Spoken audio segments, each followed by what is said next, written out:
As election fever hits South Africa, we've heard of the announcement 29th of May, the date of the next elections that will be taking place. And we will be providing a lot of coverage in the build up to the elections right here at Salam Media.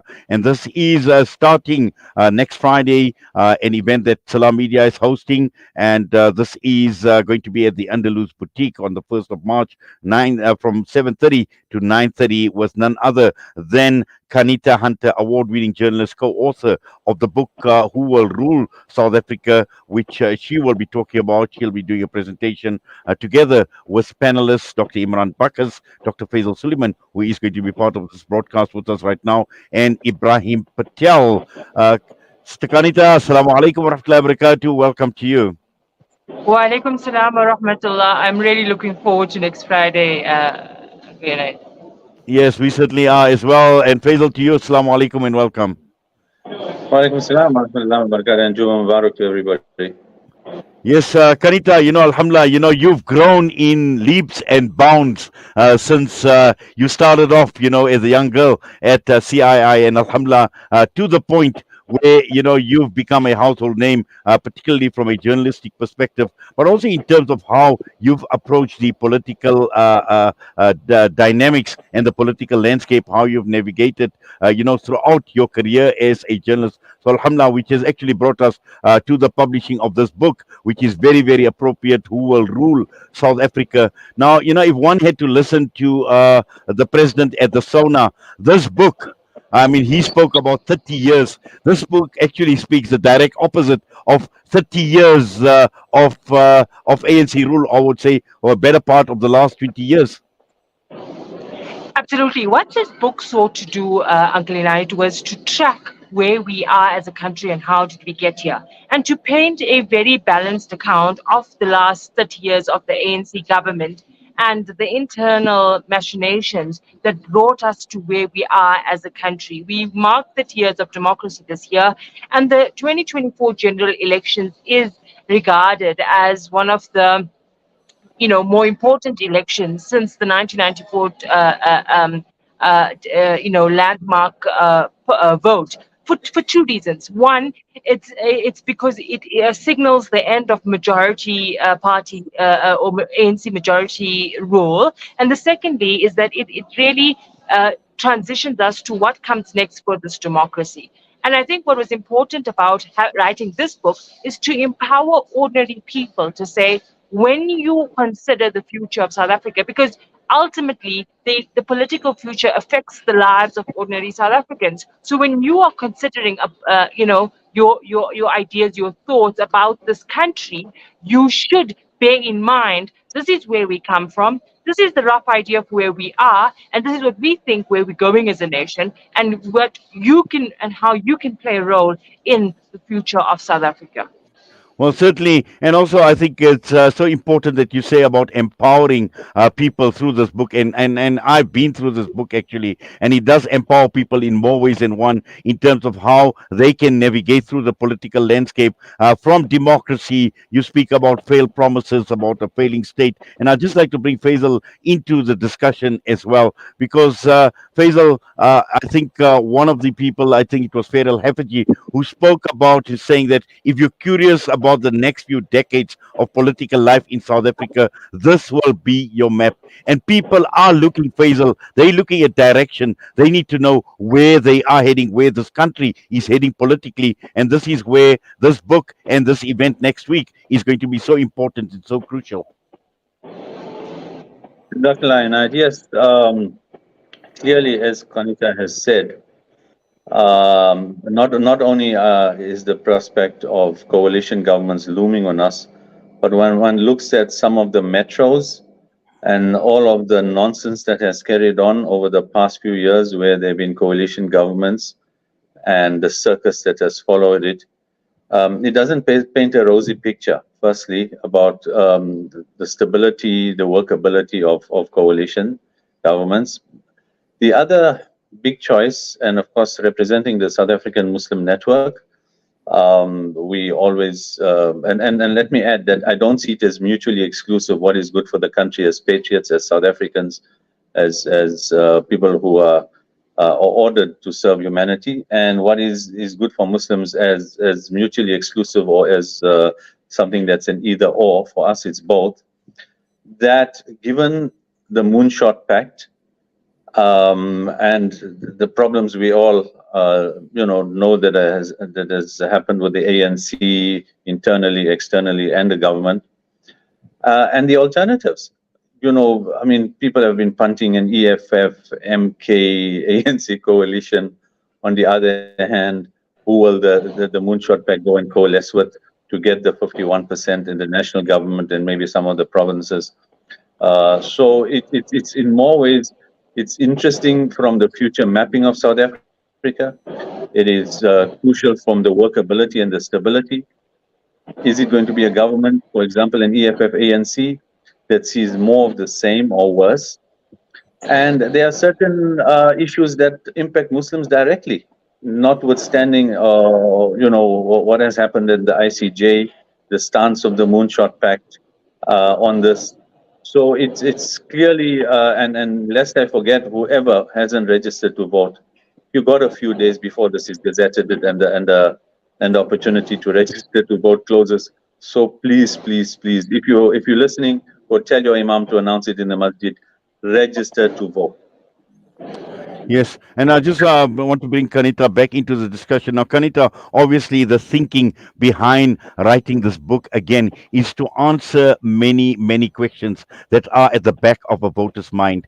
And by painting the picture, by putting into context some of the history in the last 30 years and how this has got to the stage, it has left people in a dilemma. It has left people in limbo as to politically who do we affiliate with, who do we vote for, who do we not vote for, and people just don't know where they stand. And I'm sure that through this book it sheds a lot more light and it provides a lot more clarity, and at the same time gives the voter some sort of confidence that when I make my mark on election day, I'm doing the right thing.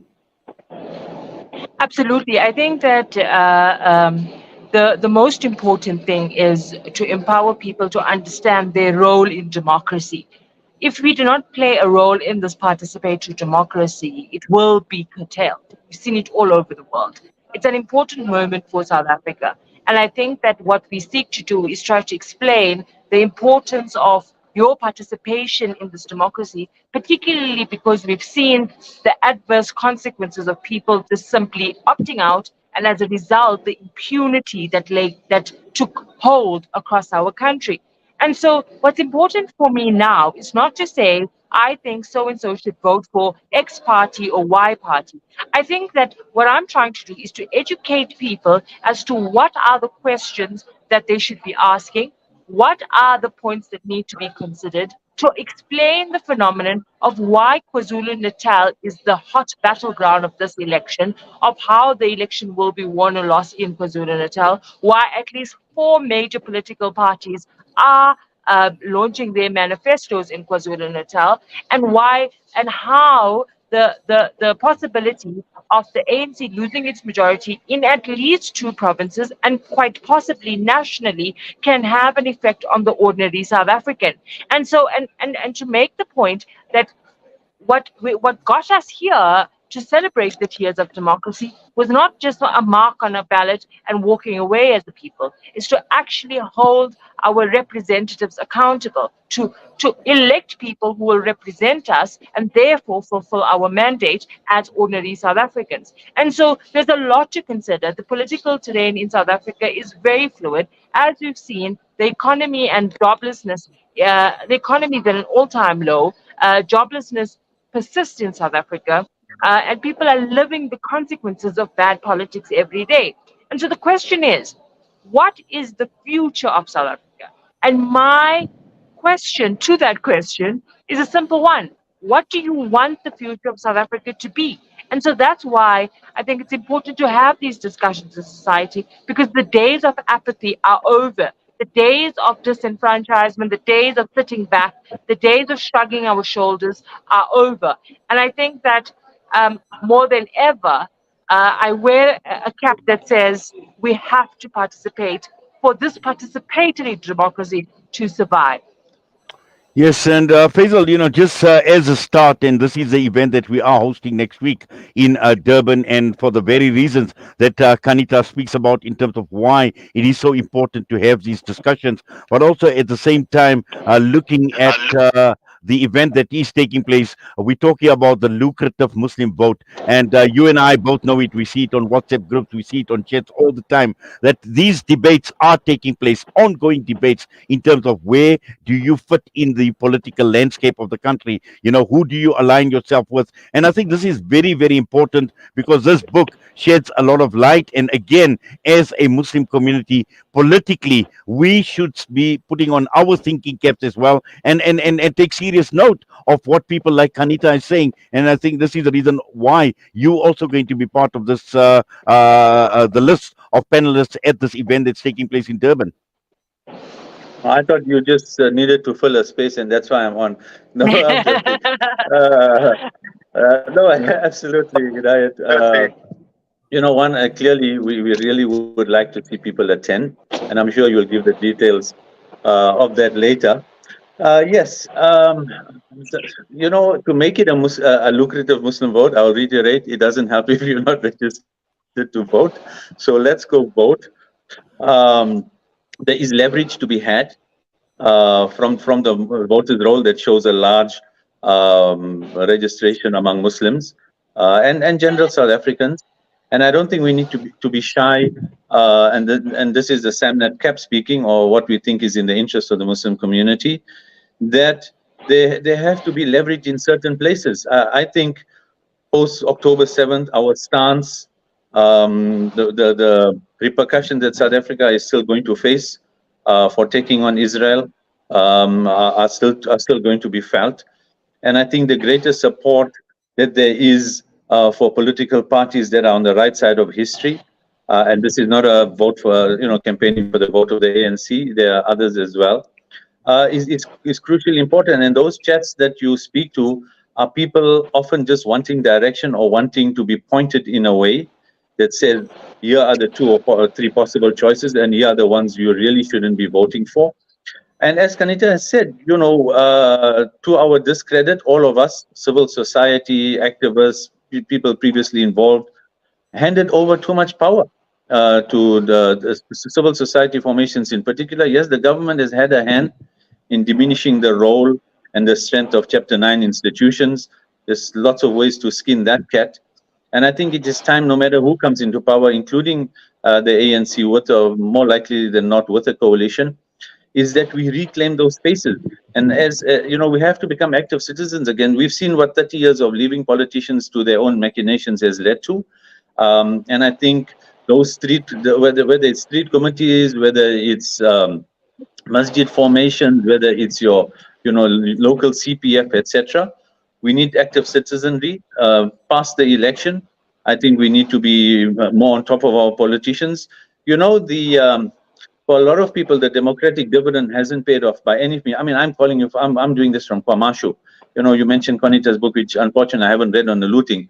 But the shopping center where I am is still completely decimated since the looting. I mean, this is three of us here operating. The rest, between the looters, the construction mafia, and everything else, nothing's happened. It's completely destroyed. So I know when I come to work every day, I see the effects of disenchantment that maybe many people don't know it.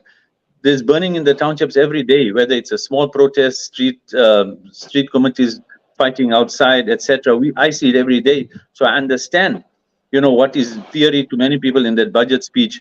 I literally live every day. So, and then same thing, people will talk about, we're a grant nation. But I also know that if people were starving, revolution isn't very far away. So there are lots of things to be balanced. We're in a hell of an interesting time economically, politically in our country. Very challenging times. Doesn't make for a very comfortable life. But clearly, as has been said, we're at a pivotal moment in this election for many reasons. And even the excess that we had, it's all dried up. Just look at our national debt, amount of money being paid every day in interest. That laxity South Africa had won't be there now, as the repercussions for the ICJ and our stance on what is happening in Gaza. So we all have to really, get on with it. Look positively at our country. We aren't going anywhere. 99% of us aren't emigrating. And we now have to take positive steps, both registering to vote, voting in the right places, and after that being a bit more active than we have been. Well, Faisal, you speak about the debt and the budget, and we've had to sell now the family jewels to basically bail ourselves out. That's how critical it's gone. But Qaanitah, just coming back, and I know I hear what Faisal is saying, and we speak about the ICJ, we speak about Gaza, and to a large extent, as a Muslim community, we are focused on foreign policy, on parties, what their positions are. He's spoken about the Moonshot Pact. We know the parties that have actively supported the Palestinians, those that obviously support the others as well. But all of that put into perspective, and the key issue here is to find a balance in our political landscape, because your book speaks so much about the failure of this country, the failed promises that you speak about, how the state has degenerated over a period of time, over a period of the last 20, 30 years as well. And again, as we're heading into coalition country as well. So it's important to find that balance between what is playing out locally in the political landscape versus obviously there will be implications, there will be repercussions for South Africa's position on an international stage, and particularly with regard to Palestine and foreign policy. Yeah, so it's an important thing to just sort of come up with a priority list of the lens through which we look at the issues facing South Africa as we gather to vote. There's issues around load shedding, which people perhaps in urban areas will care more about compared to rural areas, whereas water will be number one for people in rural areas, and number three for people in urban areas. But the question around Gaza and the question around South Africa's stance in relation to suspected genocide against the people of Palestine in Gaza comes through the lens of how far we've come as a country and how reminiscent that is to South Africa's own struggle against apartheid and the brutality of the apartheid government. So that speaks to a lot of our identity as South Africans, not only as Muslims, in the context of we would never wish on other people what we have suffered as a nation. And more importantly, what we continue to suffer in terms of the economic repercussions of apartheid, where we have racially designed poverty or poverty along racial lines that still persists, homelessness that still persists, joblessness that still persists to such extreme levels. And so the idea then is to say it's one issue, and we look through to the future of South Africa through one lens will be really, really short-sighted. And so the idea is then to say, what are the priority lists? What are the issues that bring about? For a business person, that would be different. To a young person, that would be different. To a woman, that would be different. And so understanding and unpacking all of these iterations, and also trying to understand the point that while there is failures by the governing ANC, what has come of the opposition, and why are we seeing this hyper fragmentation of the opposition, and what does this mean? Because many of us live in local government and municipalities that are governed through coalitions of minority parties, and do not see much difference. And so it's an important moment for us to regroup. Let's learn. We learn from what happened in the 2021 local government elections. Let's learn what's happening in relation to the Palestinian crisis. Let's learn about, from the period era of state capture, and then be informed as citizens in terms of what do we have to do, what do we need to do, and where we're going. Well, Qaanitah, I'm sure a lot of that will be unpacked at the event that will be taking place in Durban next week. I think basically you've just given a teaser and a preview as to what to expect, but I'm sure it's going to be an exciting event and equally exciting for our panelists like Dr. Faisal Suliman, Dr. Imran Bakas, and Ibrahim Patel as well. So, Faisal, just final thoughts as we look ahead at next week. Yeah, I think it's a tough one for people who hold the Palestinian struggle close to their heart, and we all should, as Muslims and as human beings, because on one hand, look, if October 7th didn't happen, let us be quite frank, a lot of people would not have been even thinking about the ANC. The DA's policies on Israel are nothing new. Clearly, what has happened since October 7th has highlighted it. But it's interesting when you look at the Western Cape. The DA has always been a Zionist funded, supported, inclined party. I mean, since its inception, even before PFP days with Helen Suzman. But you still had the DA in a province, in a city like Cape Town that has a large Muslim population still being voted in. The ANC, notwithstanding Ibrahim Rasool as premier, etc., still failed. So it goes to, in some sense, are people going to put domestic issues ahead of foreign policy and Palestine when it comes to the actual vote? How much of the ANC's stance on Palestine is going to buy it, not just a Muslim vote, but maybe let's call it an activist or people in pro-Palestinian side. How much are they going to forget about load shedding? And or not just load shedding. I mean, look, let's be frank. It's been 30 years of an absolute disaster. Probably foreign policy has probably been the standout one SOE, if I can call it that, department in the ANC since 1994. Minor glitches here and there, the Libya vote, Dalai Lama, one or two things, but the others have been disastrous at best. So that is the final choice maybe that faces Muslim voters is, do I put domestic issues first? And the problem is now, who do you vote for? That moonshot pact, let us make no mistake, is completely supportive of the genocide. I mean, this 2 billion rand war chest that the DA has had to buy out, cajole, offer, bribe, whatever other parties into silence, into acquiescence. They're going to be parties by name only after the coalition that they've signed. It's basically going to be, they're all going to be DA franchises, frankly, in Parliament with this coalition. That moonshot pact. But then it begs the question, okay, so if you don't want to vote for the ANC, in my opinion, you really can't vote for that moonshot pact. What does it leave? Does it leave for Muslims perhaps the consideration of Mansour Ibrahim's new AM4C party, Al Jamaa? Does it leave any other alternative? Those are probably the difficult choices to be made. Or does one say, better the devil I know than the one I don't? And we'll continue supporting the ANC because what they've done in terms of the Palestinian cause, no other country in the world, let alone our fellow Muslim majority and Arab countries have done.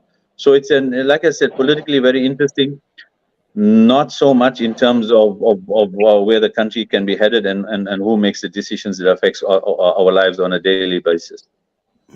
Well, Jazakallah for that, Faisal. Qaanitah, I'm going to give you the opportunity. Final thoughts as we look ahead at next week's event. I think the option not to vote and not to participate in elections is no longer there for South Africans and for Muslim people. That's no longer on the table, and it needs to be socialized in all community settings, in all social settings. That going out to vote, there is no value at all in a protest stay away vote. Remember, majority of South Africans don't vote, but the reality of it is majority of the decisions that are made by people who are elected affect those whether you vote or not. And so it's important to show up.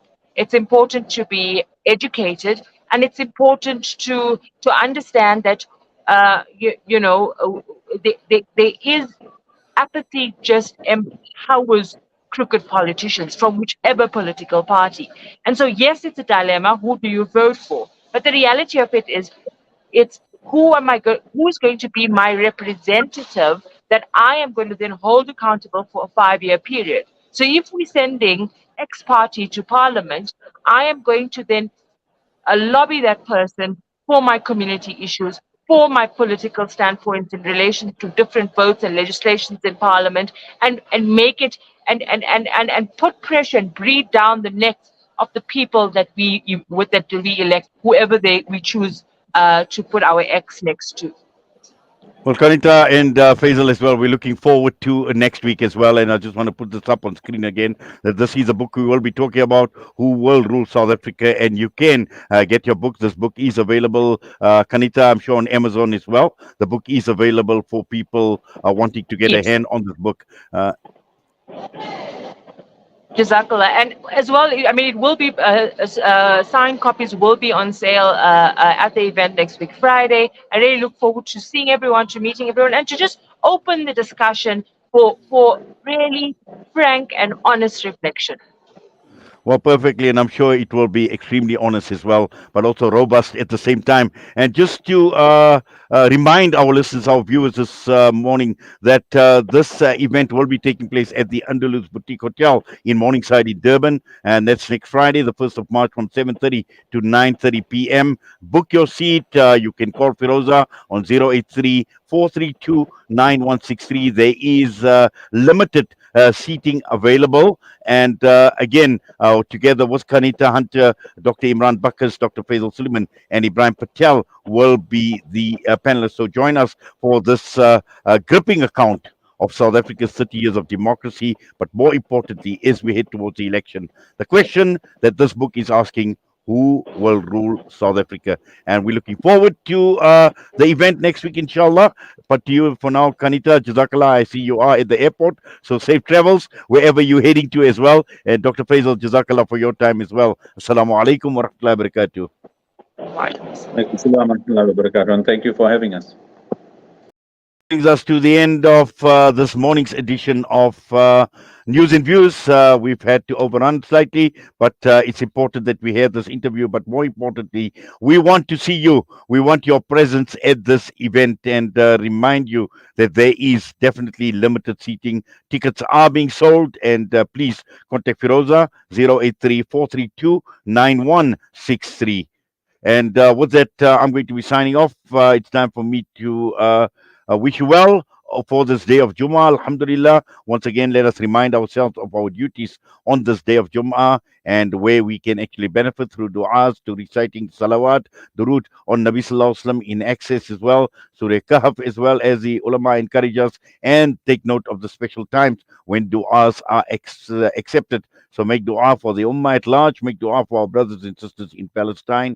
And until we meet again, from myself and the team, Assalamu alaikum wa rahmatullahi wa barakatuh.